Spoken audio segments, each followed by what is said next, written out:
Hello guys, kumusta kayo? Dito ulit tayo sa ating lakatanan muna, no? Dito muna. Siguro next week na ako ahon dun sa Luyahan. Pero gusto ko na din makita eh. Pero tingnan ko bukas or sa Saturday kaya, no? Ilang linggo na din akong hindi nakaahon dun. Gusto ko nang makita yung sitwasyon ng mga luya at yung mga tinanim natin ng sones.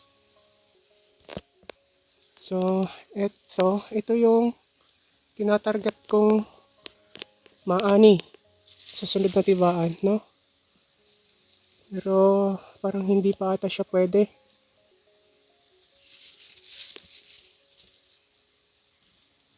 Alanganin pa. Mga next week pa siguro yan. Next week pa siguro, no? So, yan.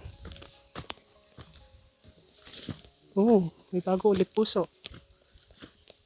Ayun guys, oh, may bagong puso ulit. Ayun, oh. Kita nyo? See? Pero maliit lang yung puno niya. Ewan ko may ilang piling yan. Malalaman natin. So yun lang guys. Thank you for watching. See you on our future vlogs. Bye!